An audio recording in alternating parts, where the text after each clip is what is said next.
आज संसद में हंगामा हुआ, मध्य प्रदेश के सदन में हंगामा हुआ, लेकिन इन सब के बीच सबसे ज्यादा चर्चा और सबसे बड़ी खबर हाथरस की है।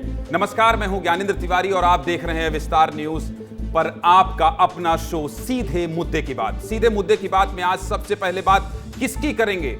देश की सबसे बड़ी खबर हाथरस में कल से आज तक क्या क्या हुआ, एक एक अपडेट बताएंगे। मौके पर मेरे सहयोगी अमृत तिवारी पहुंचे हैं। हादसा कैसे हुआ, क्यों हुआ, जिम्मेदार कौन है, एक एक तस्वीर ग्राउंड से दिखाएंगे। दूसरी खबर में बात करेंगे मध्य प्रदेश के बाबा हाथरस की घटना से कैसे चिंतित हैं और क्या क्या अपील कर रहे हैं। कह तो ये भी रहे हैं मत आइए हमारे दरबार, ये सब भी दिखाएंगे। ग्राउंड रिपोर्ट यहां से भी भेजी है हमारे सहयोगी ने। तीसरी खबर में बात आज फिर देश के संसद की करेंगे। आज राज्यसभा में प्रधानमंत्री 1 घंटे 50 मिनट बोले हैं। कल भी बहुत बोले थे, आज भी बोले हैं। इस बार विपक्ष ने क्या किया, एक एक तस्वीर दिखाएंगे। चौथी खबर क्या है ये भी जान लीजिए आप। चौथी खबर में दिखाएंगे मोहन सरकार का पहला बजट पेश हो गया है, किसको क्या मिला है, आपके काम की खबर है, जरूर देखिएगा।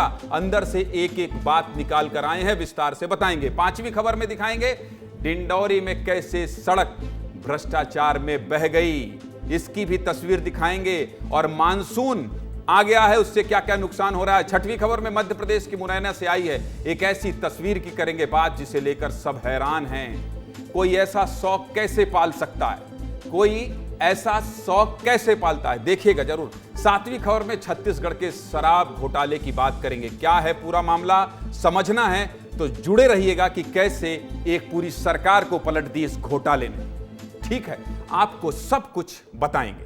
तो चलिए शुरू करते हैं। कल शाम को ऐसी खबर आई जिससे पूरा देश हिल गया। यूपी के हाथरस में जो लोगों की चीख पुकार चित्कारें सुनाई दी, वो 24 घंटे से ज्यादा का वक्त हो गया है, लेकिन अभी भी कानों में गूंज रहा है क्या। पहले आप ये रिपोर्ट देख लीजिए कि किस तरह से लोग वहां बिलख रहे थे। फिर एक एक जिम्मेदार से सवाल पूछेंगे, ना केवल सवाल पूछेंगे बल्कि यह भी बताएंगे कि देश में प्रवचन करने वाले बाबा अब लोगों से कह रहे हैं हमारे यहां अभी मत आना, बहुत बड़ा हादसा हो गया है। हाथ जोड़कर पहले रिपोर्ट दिखा दीजिए, उसके बाद इस खबर को विस्तार से दिखाएंगे, इसका विश्लेषण करेंगे। पहले रिपोर्ट देखिए।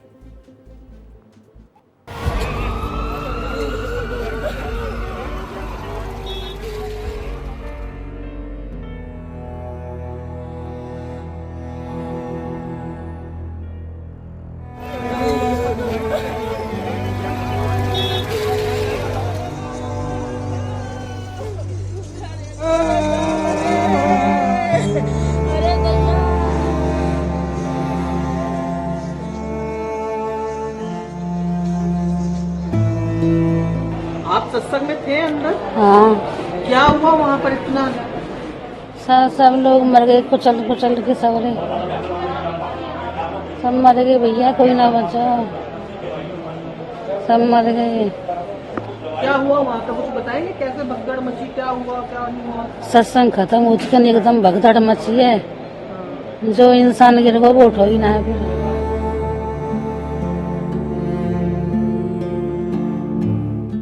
अंदर तेरे करके आ रहे, वहाँ तो थोड़ी दूर तो चले आए, फिर भैया एकदम भगदौड़ सी मची। हम वहीं गिर गए एक के ऊपर एक, फिर नीचे कुछ चिंते रहे, होश ना रहे। और फिर लोग एक दूसरे के ऊपर से उतर रहे थे, उसके बाद लोग कुछ दब गए थे, इस वजह से गिर गए थे वो। और उनके ऊपर तो लोग उतर गए। पानी में जो चप्पल उतर गई तो वह उठा ना सके कोई। हाँ, इतनी भब्बर हैरी कि कोई चीज उठा ना सके नहर के।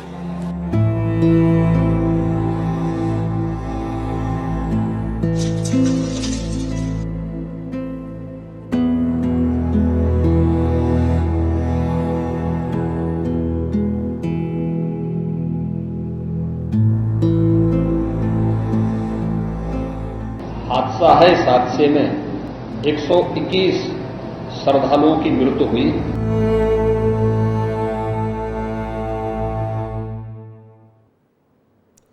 बहुत बड़ा हादसा है, 120 से ज्यादा लोगों की मौत हो जाना। इस हादसे की तस्वीरें देखकर रोंगटे खड़े हो जा रहे हैं। इतना बड़ा हादसा था, इतने लोगों की जान गई है, इसलिए विस्तार न्यूज की टीम सीधे कहां पहुंची है? ग्राउंड पर पहुंची है। एक एक तस्वीर हमारे सहयोगी अमृत तिवारी पहुंचा रहे हैं, दिखा रहे हैं। पल पल की अपडेट हमारे सहयोगी आदर्श सिंह लखनऊ से दे रहे हैं कि इस हादसे में कौन जा रहा है और किस तरह की व्यवस्थाएं की जा रही हैं। इस दर्दनाक हादसे में अब तक 121 लोगों की मौत हुई है, 121 लोगों की जान गई है। अभी भी 35 लोगों की हालत गंभीर है। इस हादसे में 121 लोगों ने जान गंवा दी। जिस भोले बाबा का प्रवचन सुनने लोग गए थे वो अभी भी फरार है। लेकिन हमारे सहयोगी अमृत तिवारी ने वहां पीड़ित परिवारों से बात की है, जिनके परिजनों ने भी इस हादसे में जान गंवा दी है, लेकिन वो अब भी बाबा को जिम्मेदार मानने को तैयार नहीं हैं। ऐसी भक्ति मत करिए कि अपने ही चले जाएं, अपनों की जान चली जाए। आंख में पट्टी मत बांधिए, आस्था का मसला है। लेकिन लोगों की जान जाए तब भी किसी को आप भगवान मत मानिए। सुनाइए क्या कह रहे हैं जो अभी भी बाबा को कहते हैं कि वो जिम्मेदार नहीं है। सुनाइए। घर से भी कोई यहाँ पे बेटी है। गुजर गई हूँ, हाँ, मेरी बेटी गुजर गई है। फिर भी आपकी बाबा में पूरी आस्था है? हाँ, बिल्कुल आस्था है, जीवन आस्था रहेगा। आपकी बेटी दुनिया से चली बेटी गई, कोई वो नहीं है, सेवा कर्म में गई मेरी बेटी। इससे ज्यादा बड़ा मुझे कुछ नहीं है। बच्चा चला गया, लेकिन वो बाबा ने थोड़ी ना बुलाया था। वो गए थे, वो चले गए, समय गलत आ गया बस। बाबा को दोषी नहीं मानते आप? नहीं, हम नहीं। इतनी बड़ी भीड़ में आयोजन किया जाता है, जो भी एक प्रोसीजर होता है, स्टैंडर्ड प्रोसीजर होता है, उसका ख्याल नहीं रखा जाता है। वो गलत क्यों माने ये बताओ पहले। गजब लोग हैं, गजब भक्ति है। किसी की जान से बढ़कर भक्ति, क्या ही कहें। बेटी चली गई, बेटी की जान चली गई, लेकिन कह रही हैं सेवा में चली गई। घर के मासूम ने जान गंवा दी, लेकिन परिजन कह रहे हैं बाबा की कोई गलती ही नहीं है। हम ये नहीं कह रहे हैं कि आप आस्था मत रखिए, मैं बार बार ये कह रहा हूं, जो आपके दिल में आए वो करिए, भक्ति कीजिए, लेकिन अंध भक्ति मत करिए भाई। परवाह करिए अपने लोगों की, अपनी परवाह कीजिए। हादसे के बाद उत्तर प्रदेश के सभी आला अधिकारी हाथरस पहुंच गए। सुबह 11:30 बजे मुख्यमंत्री योगी भी हाथरस पहुंचे और जिला अस्पताल में घायलों से मुलाकात की। मुख्यमंत्री योगी आदित्यनाथ ने खुद हादसे की जानकारी ली और इस हादसे में साजिश की आशंका जताई है। मुख्यमंत्री योगी आदित्यनाथ ने क्या कहा है यह भी सुना दीजिए। निहित स्वार्थी तत्वों के हाथों का खिलौना बन जाता है तो वह अनुशासनहीनता का नजारा वहां पर भी देखने को मिलता है। इसका शिकार अंततः वह निर्दोष व्यक्ति होता है जो धार्मिक श्रद्धा के साथ उस आयोजन में भागीदार बनता है, क्योंकि उसको तो साजिश के बारे में पता नहीं होता है और वह अपनी उस श्रद्धा भाव के साथ आता है, लेकिन साजिश करने वाले लोग अपनी साजिश करके फिर वहां से चुपचाप खिसकने का प्रयास भी करते हैं। डबल इंजन की सरकार की बात होती है। उत्तर प्रदेश में बीजेपी यानी भारतीय जनता पार्टी की सरकार है, केंद्र में भी मोदी की सरकार है यानी भारतीय जनता पार्टी की सरकार है। तो ऐसे में इतने लोगों की अगर जिंदगियां गई हैं, इतने लोगों ने जान गंवाई है, तो इस हादसे को लेकर अब राजनीति भी शुरू हो गई है। कौन से नेता क्या कह रहे हैं, अपनी अपनी राजनीतिक रोटी कैसे सेक रहे हैं और कैसे इस पूरे मसले पर 120 लोगों की जान चले जाने पर कैसे राजनीति हो रही है, यह भी आपको सुनना चाहिए, यह भी आपको देखना चाहिए और उसके बाद इस देश की राजनीति को समझना चाहिए। यह भी दिखाइए और सुनाइए।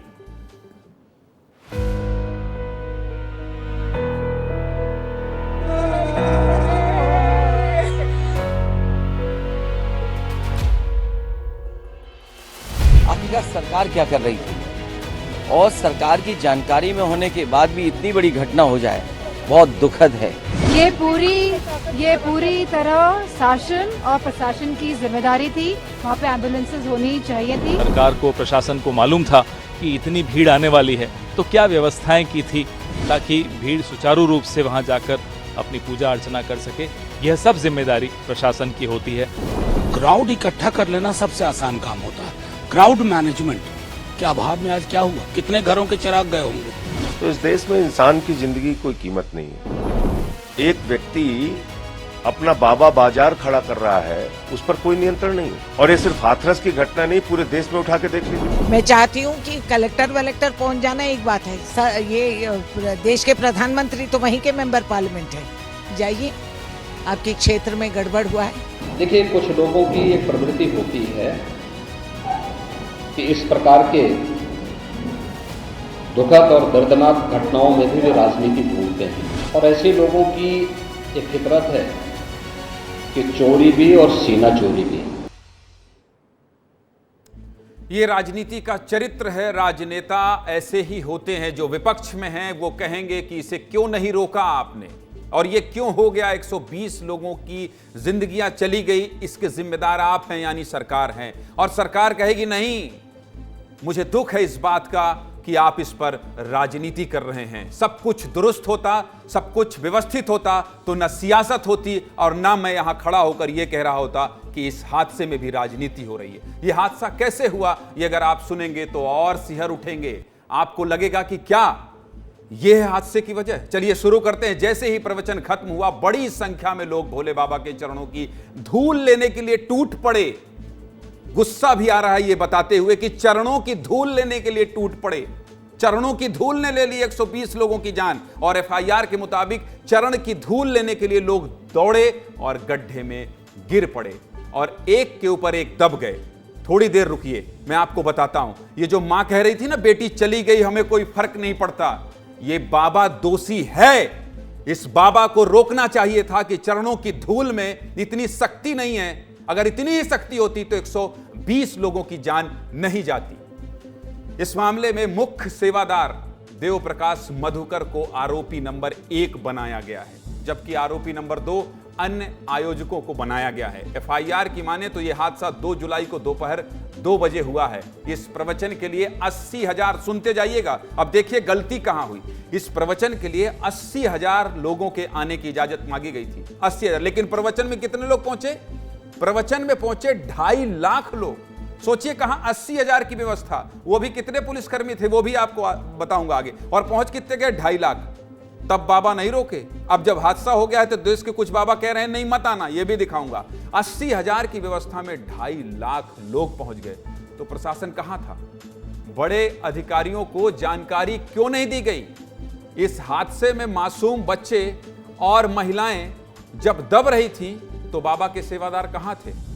तमाम सवाल अब उठ रहे हैं। हाथरस के बाद अब आपको मध्य प्रदेश लेकर चलते हैं और बताते हैं कि मध्य प्रदेश में क्या हुआ है। ये आपने देख लिया, सब कुछ बता दिया। मेरे सहयोगी ने ग्राउंड से आपको यह भी दिखा दिया कि बाबा के भक्त भी गजब हैं भाई, गजब ही भक्त हैं। अपने चले गए, जान चली गई, बाबा दोषी नहीं है। कोई बात नहीं, आपको जो सोचना है सोचिए। विस्तार न्यूज आपका अपना चैनल है, अपनी जिम्मेदारी निभाएंगे, आपको सावधान करते रहेंगे। चलिए अब आते हैं हाथरस से मध्य प्रदेश, और खबर जुड़ी है ऐसे ही प्रवचन से और ऐसे ही बाबा से। ऐसे ही बाबा से मतलब जो प्रवचन करते हैं, जो कथा करते हैं। छतरपुर से बागेश्वर धाम की एक तस्वीर आई है और इसलिए उसको दिखाना बहुत जरूरी है। देखिए कितनी भीड़ है, ये लाखों की भीड़ है। पूरा बागेश्वर धाम खचाखच भरा हुआ है। भीड़ देखकर आप अंदाजा लगा सकते हैं। दरअसल 4 जुलाई यानी कल पंडित धीरेन्द्र कृष्ण शास्त्री का जन्मदिन है और बाबा बागेश्वर के जन्मदिन को लेकर उनके फॉलोवर्स लगातार बागेश्वर धाम पहुंच रहे हैं दर्शन करने, जन्मदिन मनाने। ऐसा नहीं है कि इतनी भीड़ देखकर बस हम और आप ही परेशान हैं, खुद बाबा बागेश्वर भी परेशान हैं, धीरेन्द्र कृष्ण शास्त्री भी परेशान हैं और कह रहे हैं जहां हैं वहीं रहिए। सोशल मीडिया पर वीडियो शेयर करके बाबा ने भक्तों से अपील की है। क्या कह रहे हैं आचार्य धीरेन्द्र कृष्ण शास्त्री? बाबा बागेश्वर से क्या फरमान दे रहे हैं, ये भी सुना दीजिए। हमारी एक प्रार्थना अगर आप मानो तो हमें बड़ी अपार प्रसन्नता होगी। खूब व्यापक व्यवस्था हमने की थी और खूब मैदान भी किया था, परंतु 1 तारीख से ही जन समुदाय बागेश्वर धाम के पागलों का मेला बहुत ज्यादा लग गया और भीड़ बहुत ज्यादा पहुंच गई। आप लोगों के सुरक्षा के भाव को दृष्टिगत रखते हुए जो जहां है वहीं से उत्सव मनावे, घर बैठकर हनुमान चालीसा, वृक्षारोपण करके उत्सव मनावे। आगामी गुरु पूर्णिमा जो 21 जुलाई की है उसमें हम योजनाबद्ध तरीके से और व्यापक मैदान कम से कम जो है 30-40 एकड़ का रखेंगे उस मैदान में योजनाबद्ध तरीके से आप सबके स्वागत का हम इंतजार करेंगे और गुरु पूर्णिमा उत्सव पर आप पादुका पूजन भी करोगे, बागेश्वर बालाजी के दर्शन भी करोगे। मतलब वीडियो का सार यह है बताने का कि अत्यधिक भीड़ होने के कारण 4 जुलाई को आने वाले सभी प्रियजन अपने घर से उत्सव मनावे। बागेश्वर धाम की व्यवस्थाएं जो थी उससे डबल टिबल की गई, पर वो सब स्थिति ऐसी आ गई कि अब पूछो मत। इसलिए आप लोग वो वीडियो पे यूट्यूब पर बागेश्वर धाम के फोटो वीडियो देख लेना। तो हमारा उद्देश्य है कि बुजुर्गों को परेशानी ना होवे, कष्ट ना हो जावे, कोई बीमार ना पड़ जावे, किसी का पेट खराब ना हो जावे, धक्का मुक्की ना लग जावे, और आप सुरक्षित भी रहो, ठहठहाते रहो, मुस्कुराते रहो और कोई पीड़ा ना होवे और उत्सव भी निपट जावे।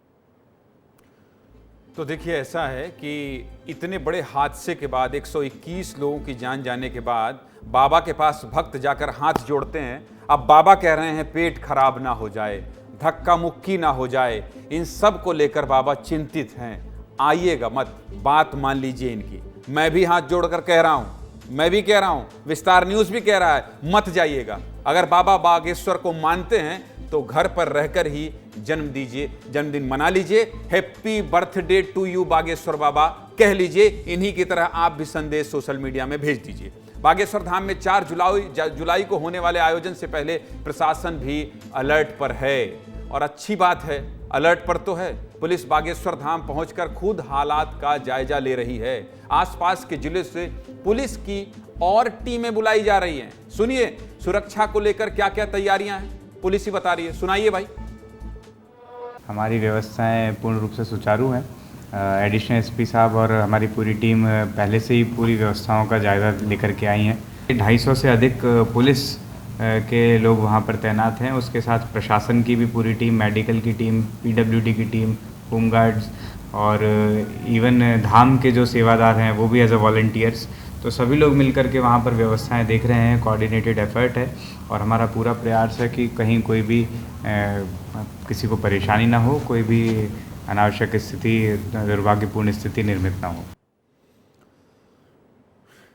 जितनी तैयारी आप बता रहे हैं साहब, मुझे तो नहीं लगता कि 250 पुलिसकर्मी तैनात किए जा रहे हैं। और 250 पुलिसकर्मी तैनात किए जा रहे हैं, मेरी मानिए तो संख्या थोड़ा और बढ़ा दीजिए, थोड़ा संख्या और बढ़ा दीजिए। बहुत भीड़ हो गई है, बहुत भीड़ हो गई है। हजारों की नहीं है, लाखों की भीड़ उमड़ी है भाई।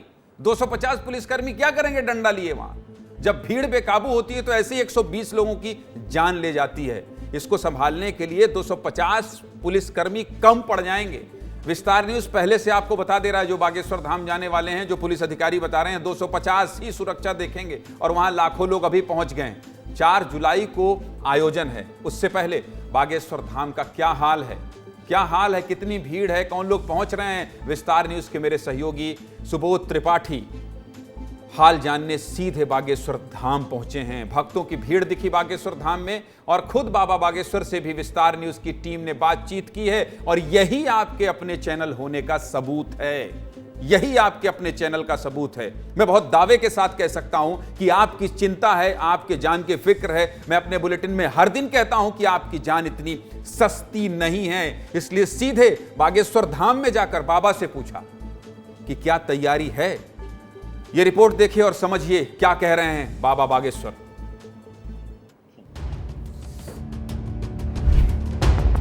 परम पूज्य परम रसिकाचार्य पूज्य श्री गोरीलाल कुंजवाले महाराज जी आए हुए हैं।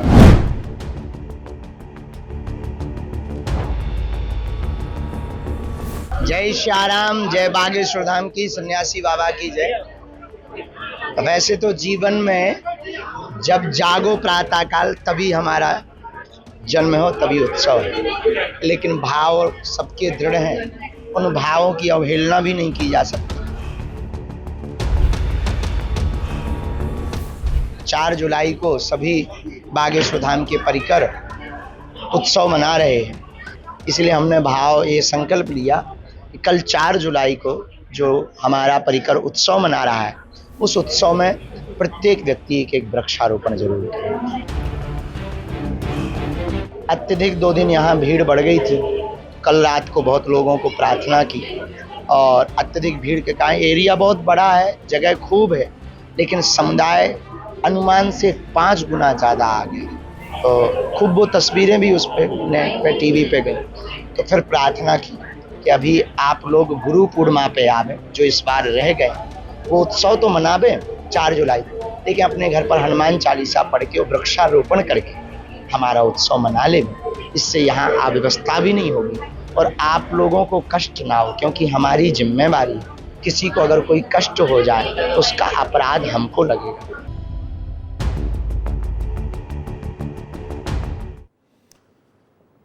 उत्तर प्रदेश के हाथरस में 120 लोगों की जान जाने के बाद 4 तारीख को यहां मेला लगने वाला है और जनता का रेला उमड़ने वाला है। कौन सा चैनल है जिसने सीधे आचार्य धीरेन्द्र कृष्ण शास्त्री से जाकर पूछा कि आप भी इतनी भीड़ बुला रहे हैं क्या? आप बताइए कौन सा चैनल है जो आपके जान की चिंता करता है? लेकिन नहीं, विस्तार न्यूज है, ये आपका अपना चैनल है। बाबा खुद कह रहे हैं, वो अपने ट्विटर से कह रहे थे। हमने कहा ना, ये अपने एक्स से नहीं चलेगा साहब, विस्तार न्यूज आपसे पूछेगा और जिम्मेदारी से पूछेगा। आचार्य धीरेन्द्र कृष्ण शास्त्री ने कहा, मैंने कल भी अपील की थी और अभी भी भीड़ है। इस वीडियो को देख लीजिएगा, ये केवल आपके लिए कर रहे हैं कि आचार्य धीरेन्द्र कृष्ण शास्त्री का जो संदेश है, हजारों लाखों की भीड़ वहां ना पहुंचे। ये हमारा सहयोगी वहां गया और खुद आचार्य धीरेन्द्र कृष्ण शास्त्री से ये सवाल किया। और इतनी भीड़ देखने के बाद भी मैं तो सब कुछ समझा रहा हूं, सब कुछ बता रहा हूं, सावधान कर रहा हूं। अगर इतनी भीड़ देखने के बाद भी अगर आप मन बना रहे हैं कि बागेश्वर धाम जाना ही है, तो एक बार हाथरस में हुए दर्दनाक हादसे के बारे में जरूर सोचिएगा। यह तो बाबा बागेश्वर धाम की तस्वीर दिखाई मैंने, आगे क्या है यह भी बता देता हूं। अब आपको पंडित प्रदीप मिश्रा के कथा का हाल भी दिखा देते हैं। ये मध्य प्रदेश के 2 ऐसे बाबा हैं जिनके कथा में बहुत भीड़ होती है, बहुत भीड़ होती है। पहले आपको फटाफट अंदाज में सारी तस्वीरें दिखा देता हूं, फिर एक एक कर तस्वीर का विश्लेषण करूंगा। दिखा दीजिए भाई, दिखाइए।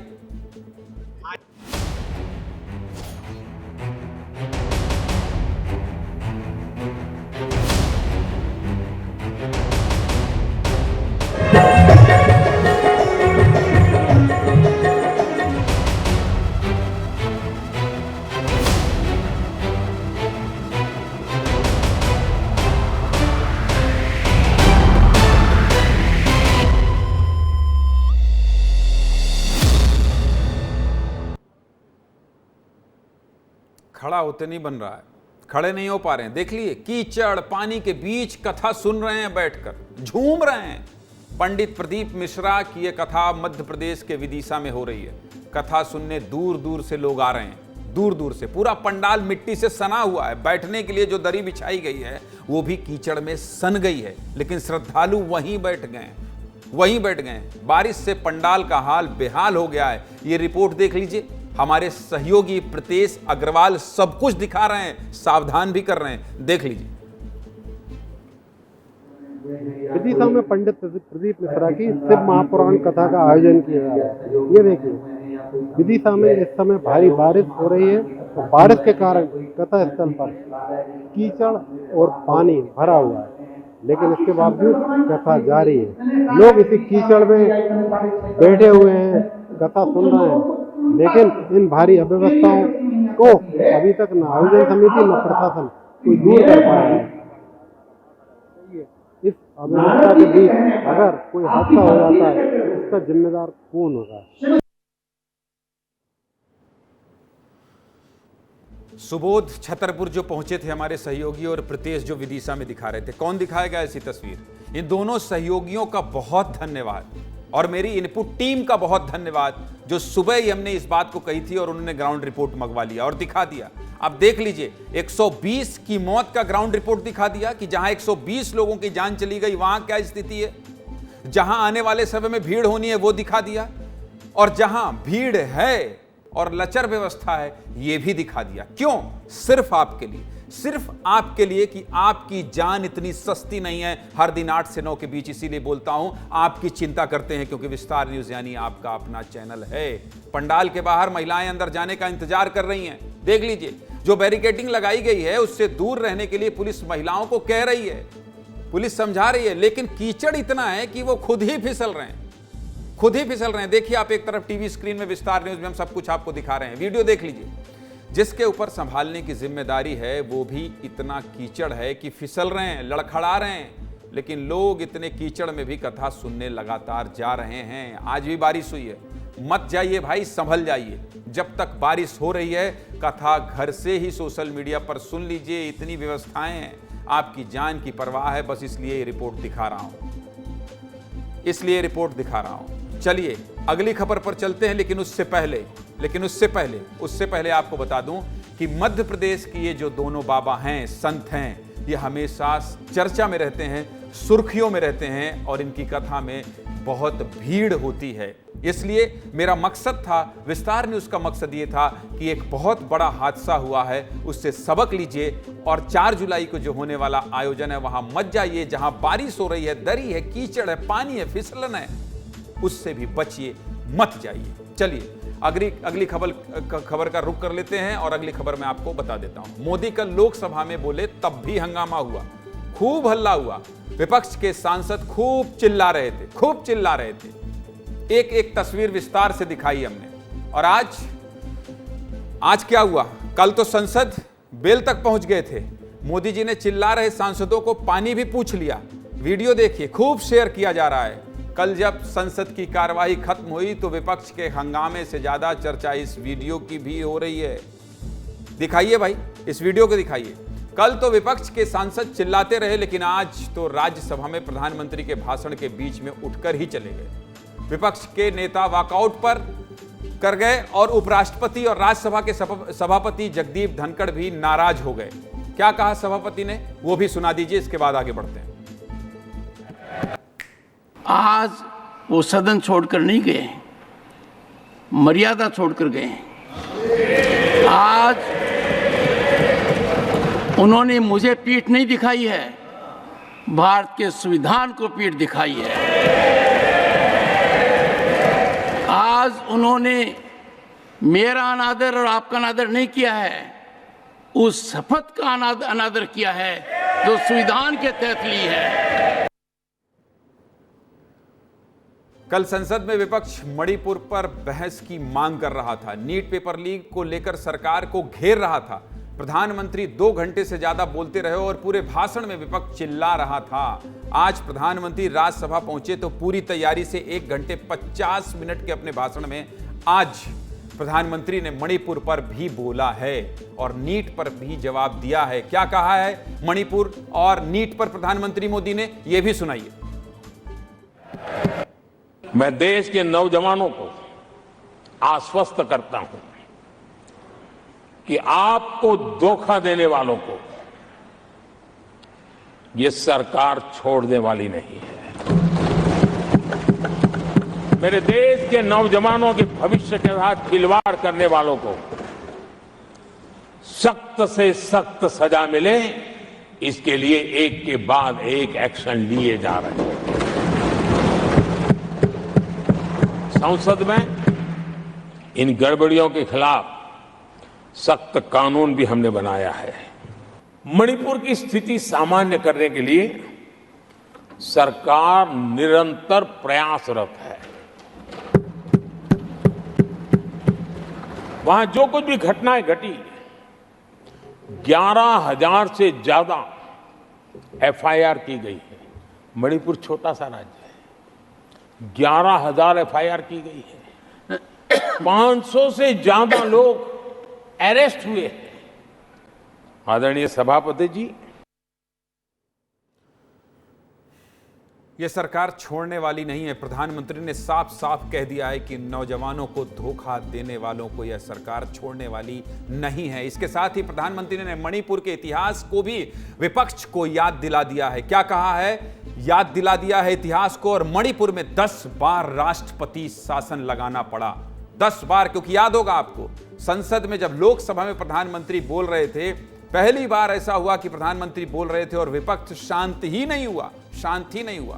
पीएम ने सदन में यह भी बताया कि कैसे 1993 में मणिपुर में ऐसी ही घटनाएं हुई थी जो 5 साल चली थी। 5 साल, कितने साल? 5 साल। कल विपक्ष ने मांग की और प्रधानमंत्री ने आज संसद में मणिपुर का हाल बता दिया। संसद सत्र के पहले दिन से एक एक तस्वीर दिखा रहा हूं। क्यों दिखा रहा हूं? क्योंकि देश का सबसे बड़ा सदन है ये, देश के बड़े बड़े नेता यहां बैठते हैं, मंत्री बैठते हैं, आपके क्षेत्र के सांसद बैठते हैं, प्रधानमंत्री जवाब देते हैं, विपक्ष सवाल करता है। इसलिए देश की हर बड़ी तस्वीर मैं आपको दिखा रहा हूं। आज की तस्वीर जिसकी चर्चा हो रही है वो भी दिखा दिया। चलिए अब बात मध्य प्रदेश की कर लेते हैं। वहां भी सदन में हंगामा हुआ है, यहां भी सदन में खूब हंगामा हुआ है। लेकिन आज किसका दिन था? आज मध्य प्रदेश में बजट का दिन था। क्या क्या मिला है आपको? क्या क्या मिला है आपको? आज सरकार ने क्या क्या दिया है? मोहन यादव ने खजाना खोला है तो उससे क्या निकला है, जानना चाहते हैं आप? आपके काम की खबर है, आपके काम की खबर है। रुके रहिएगा, रुके रहिएगा। तो चलिए शुरू करते हैं। कल विपक्ष ने देश की संसद में हंगामा किया, आज मध्य प्रदेश के बजट सत्र में भी विपक्ष ने जोरदार हंगामा किया। हंगामा ऐसा कि समझ ही नहीं आ रहा था वित्त मंत्री जी क्या क्या घोषणा कर रहे हैं। हालांकि जोरदार हंगामे के बीच भी मध्य प्रदेश के वित्त मंत्री जगदीश देवड़ा ने मोहन सरकार का पहला पूर्ण बजट संसद में पेश कर दिया। पहले आपको हंगामेदार सदन की तस्वीर दिखाते हैं, फिर बात मोहन सरकार के पहले बजट की भी करेंगे। पहले ये रिपोर्ट देख लीजिए।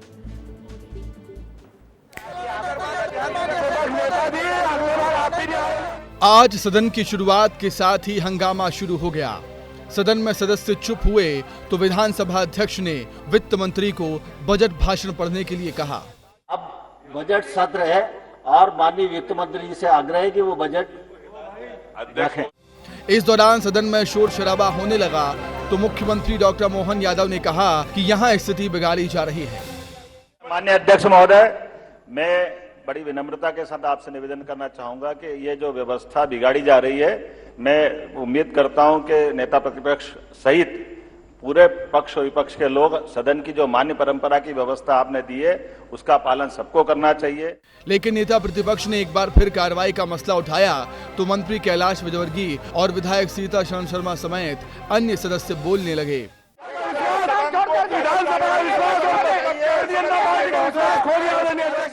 जिसके बाद मध्य प्रदेश के वित्त मंत्री जगदीश देवड़ा ने अपने बजट भाषण की शुरुआत की। जगदीश देवड़ा ने एक कविता भी पढ़ी।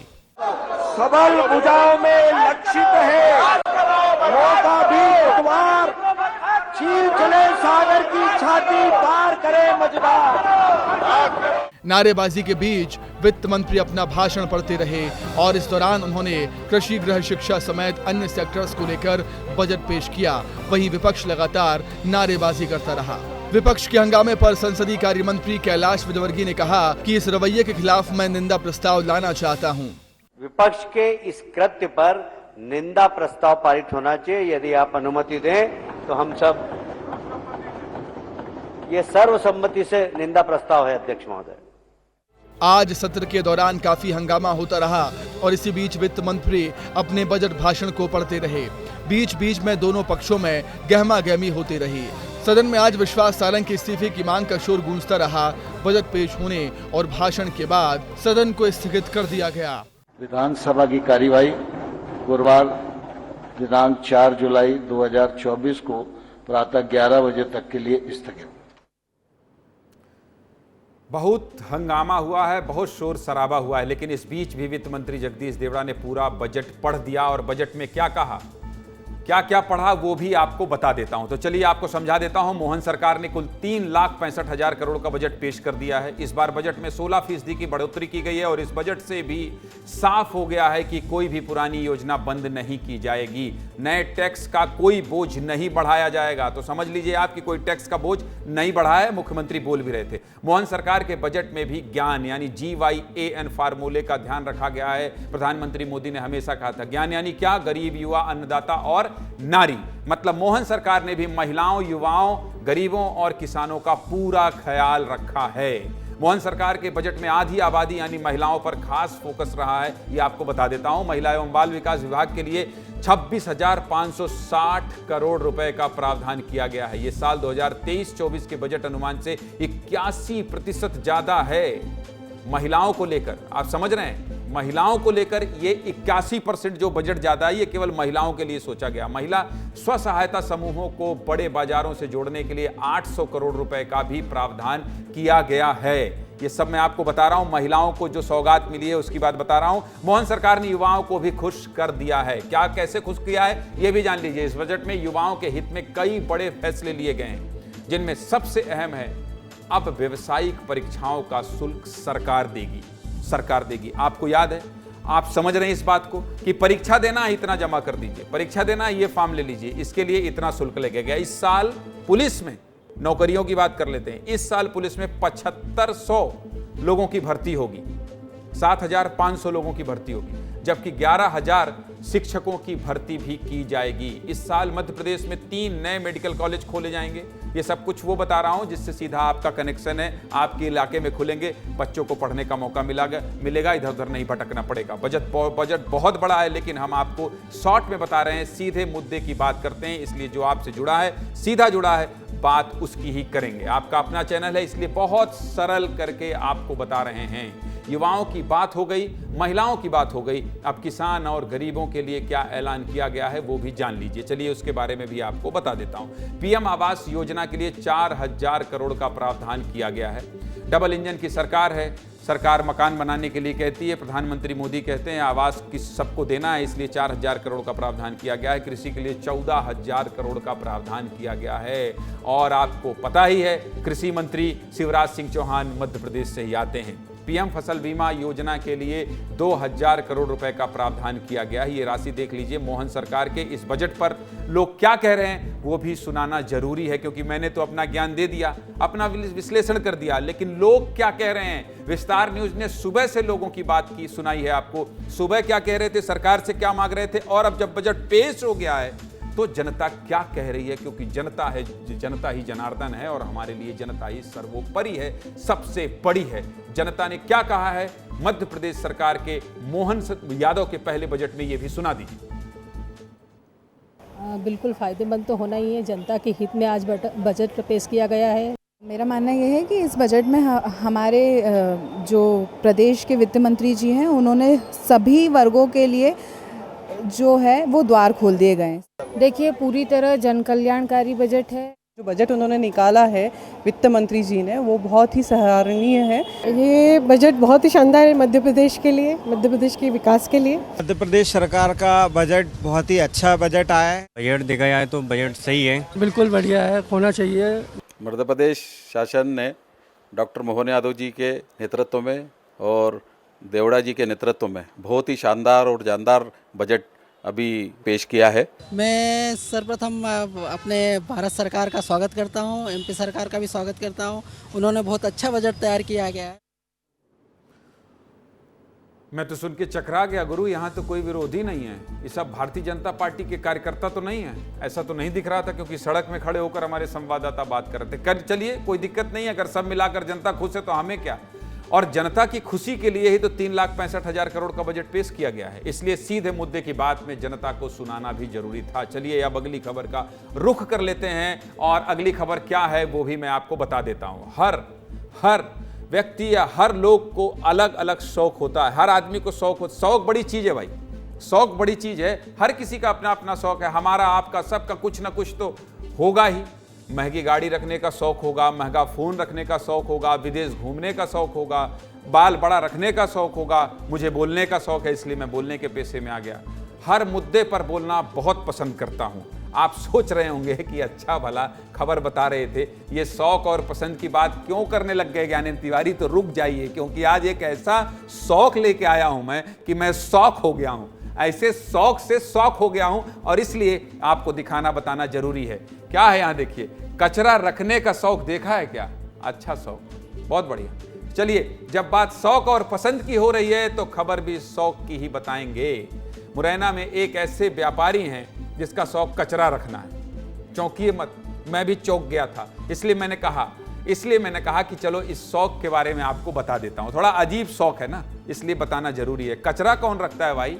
गंद बदबू कौन रखता है? लेकिन ये कैसे इस तरह का शौक पाल लिए हैं, इसके बारे में आपको बता देता हूं। वार्ड नंबर 23 में रहते हैं भाई साहब, और इनका नाम है योगेश गुप्ता। गुप्ता जी कपड़ा का व्यापार करते हैं, बिजनेस करते हैं। अब देखिए, बिजनेस तो कर ही रहे हैं, पैसा तो कमा ही रहे हैं, 3 मंजिला मकान भी बना लिए हैं, लेकिन मकान में रख क्या रहे हैं? हंसी आ रही है। मकान में क्या रख रहे हैं? कचरा रख रहे हैं। देख लीजिए कैसे कचरा बीन रहे हैं।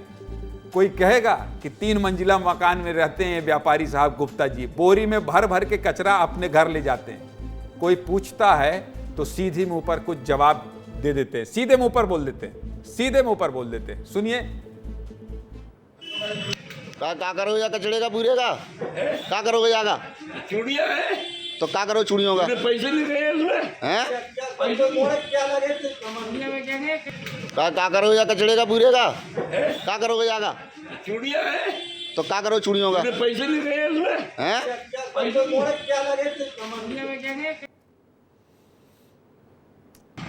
गुप्ता जी कचरा को लेकर बहुत गंभीर नजर आ रहे हैं।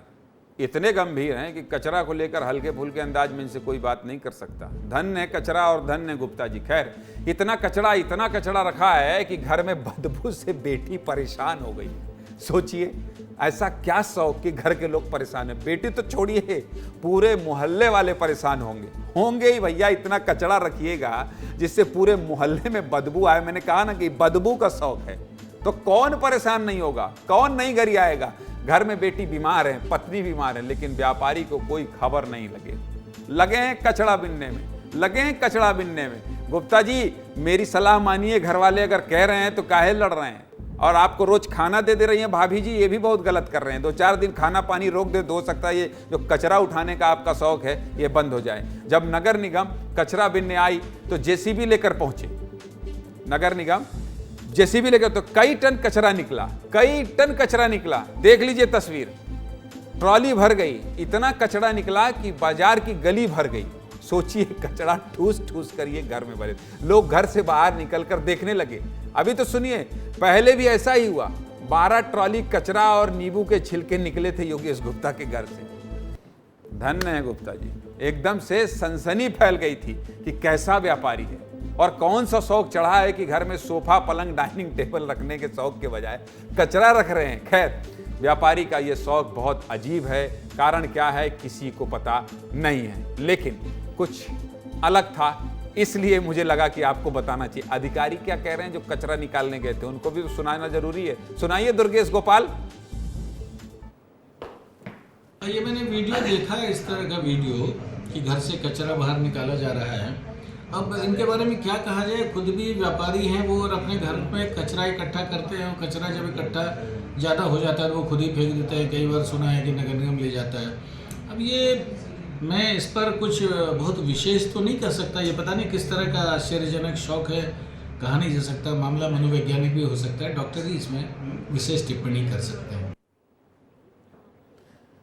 अधिकारी नगर निगम के कह रहे हैं मैं इस पर कुछ और तो बहुत ज़्यादा बोल नहीं सकता, और मुंह भी ऐसा लग रहा है, वहाँ तो कचरा होगा नहीं, फिर भी ऐसा बना रहे हैं जैसे कुछ स्मेल आ रही होगी। और जब मैं खबर बता रहा हूँ और इस चीज़ को फील कर रहा हूँ विजुअल के आधार पर, तो मुझे भी स्टूडियो के अंदर थोड़ी गंध आने लगी है। सोचिए, ऐसी खबर मत लिखा करिए भाई, ऐसी खबर मत लिखा करिए कि स्टूडियो अच्छा खासा महकने वाला गंध में तब्दील हो जाए, ऐसा फील होने लगे। खैर गुप्ता जी, अधिकारी को कुछ समझ नहीं आ रहा है, अधिकारी कुछ बोल नहीं पा रहा है, मत करिए ऐसा। बेटी और पत्नी का ख्याल रखिए। बहुत अजीब स्थिति है, अजीब शौक भी है। खैर, जिम्मेदार चैनल हैं, यही सलाह देंगे कि आप भी अपने आसपास लोगों का ध्यान रखिए, लोगों की मानसिक स्थिति का ध्यान रखिए और साफ सफाई बनाए रखिए। ये मत करिए। चलिए, थोड़ी हंसी मजाक इसलिए कर लेता हूं ताकि आप देखें, खबरों को समझें कि ऐसा कौन है जो कचरा रखने का शौक पाल लेता है। चलिए अब आगे बढ़ता हूं। देश में मौसम से हाल बेहाल है। आपको हर दिन भयंकर तस्वीरें दिखाता हूं।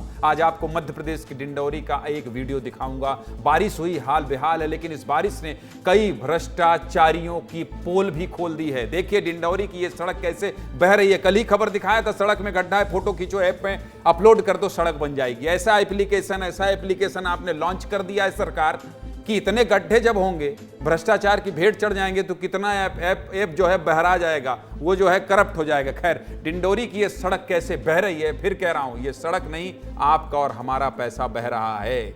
हमारा और आपका पैसा बह रहा है। वही पैसा जो आम आदमी टैक्स के रूप में भरता है ताकि हमें अच्छी सड़क मिले, लेकिन ये भ्रष्टाचारी अपनी जेब भरने के लिए आपको और हमारे पैसों का क्या करते हैं, ये वीडियो देख लीजिए। दिखाइए भाई ये वीडियो।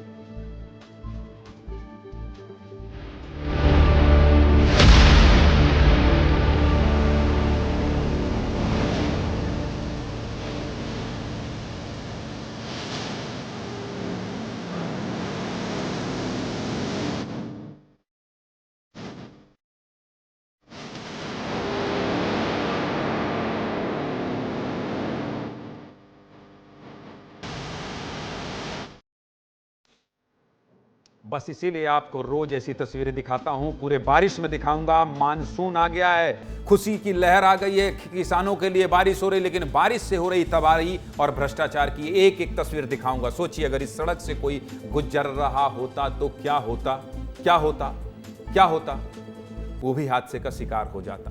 तो चलिए अगली खबर की ओर बढ़ते हैं और अब मध्य प्रदेश के बाद कहां ले जाता हूं आपको, छत्तीसगढ़ लिए चलता हूं। अब बात छत्तीसगढ़ के शराब घोटाले की कर लेते हैं। क्यों? क्योंकि मैं इस एक घंटे में आपको देश की बड़ी खबर दिखाता हूं, देश से बड़ी खबर मध्य प्रदेश छत्तीसगढ़ से कैसे जुड़ी है ये दिखाता हूं, फिर मध्य प्रदेश की खबर दिखाता हूं, इसके बाद छत्तीसगढ़ की खबर दिखाता हूं। मतलब एक घंटे आपको पैक रखता हूं कि आप देश से लेकर प्रदेश में क्या क्या हो रहा है सब कुछ जान जाएं। लेकिन घोटाला, शराब घोटाला, बहुत बड़े बड़े चेहरे हैं, इसलिए सब कुछ बता देता हूं। बहुत बड़ा घोटाला है। कांग्रेस के कैरेक्टर में ऐसा दाग लगा है जिस पर समय समय पर उंगली उठाई जाती रहेगी। फिलहाल जो बड़ी खबर है वो यही है कि शराब घोटाले को लेकर वो ये है कि एसीबी ने कोर्ट में 9000 पेज का चालान पेश कर दिया है। मतलब समझ रहे हैं, 9000 पूरा खुलासा हुआ है। घोटाले की एक एक बात आपको बता देता हूं। घोटाले का पूरा ब्लूप्रिंट है कि कैसे उस समय की कांग्रेस की सरकार के नाक के नीचे घोटाला हो रहा था। विस्तार न्यूज के पास एसीबी का चालान है, देख लीजिए, पूरा निचोड़ निकाल कर लाएं। सब कुछ विस्तार से समझाएंगे कि कैसे ये पूरा घोटाला हुआ है, कितनी किसकी हिस्सेदारी थी, सब कुछ बताएंगे। खबर में बस आप मेरे साथ बने रहिएगा। 2019 में जब कांग्रेस चुनाव जीतकर आई थी तो यही वादा करके आई थी कि भैया जब छत्तीसगढ़ में हमारी सरकार बनेगी तो शराबबंदी लागू कर देंगे। लेकिन हुआ क्या था आपको पता है? Home delivery. कोरोना में होम डिलीवरी हुई थी शराब की।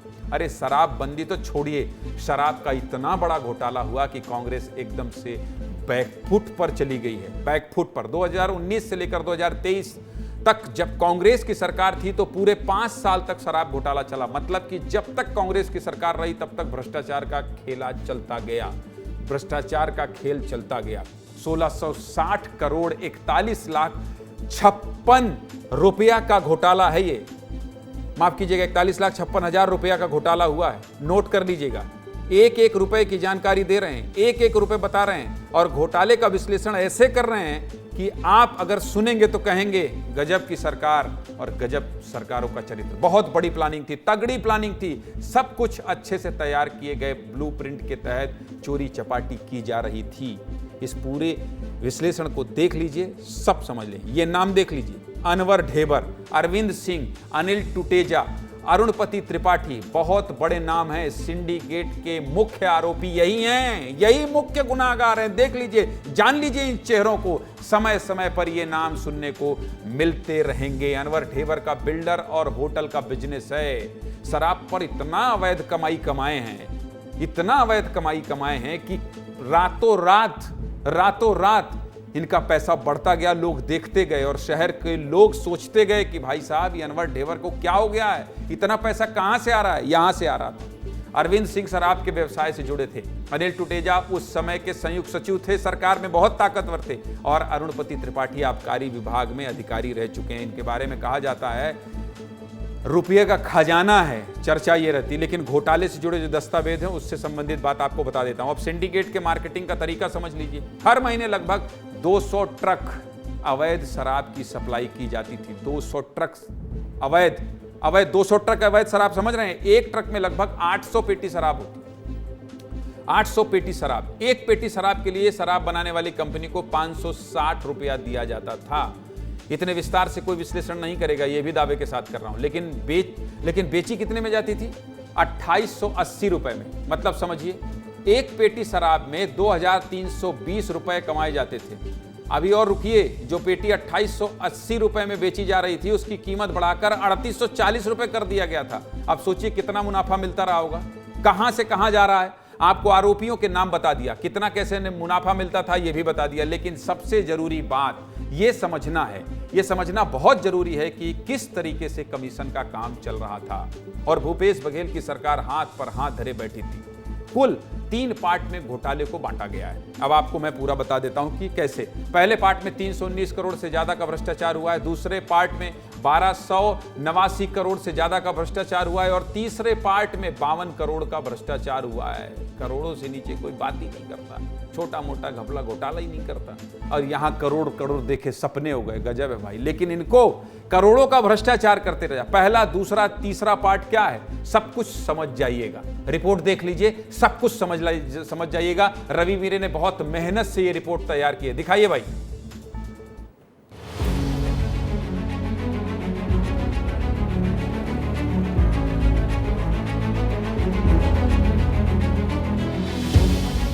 छत्तीसगढ़ शराब घोटाले के सिंडिकेट को लेकर जब एसीबी ने कोर्ट में 9000 पेज की रिपोर्ट पेश की तो अच्छों की पैर खिसक गई। 3 पार्ट में घोटाले को अंजाम देने का काले धंधे का पूरा सिंडिकेट बड़े सुनियोजित तरीके से काम कर रहा था।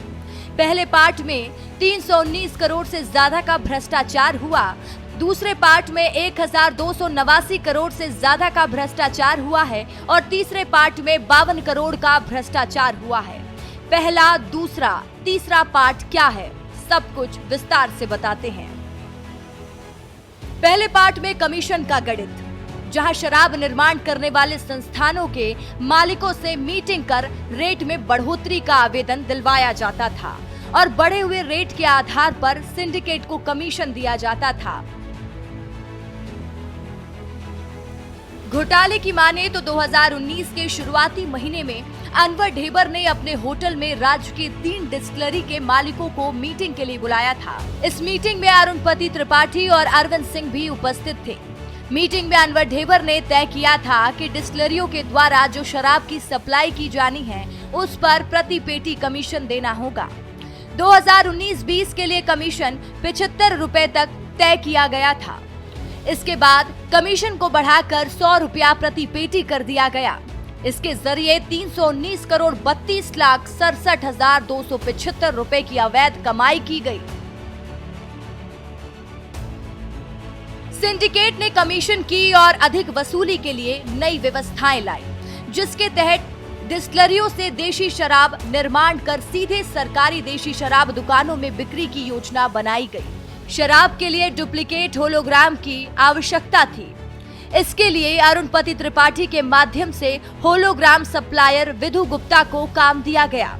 अतिरिक्त शराब की बॉटलिंग डिस्टिलरियों में किए जाने के लिए अरविंद सिंह ने भतीजे अमित सिंह को खाली बोतल सप्लाई करने का जिम्मा दिया।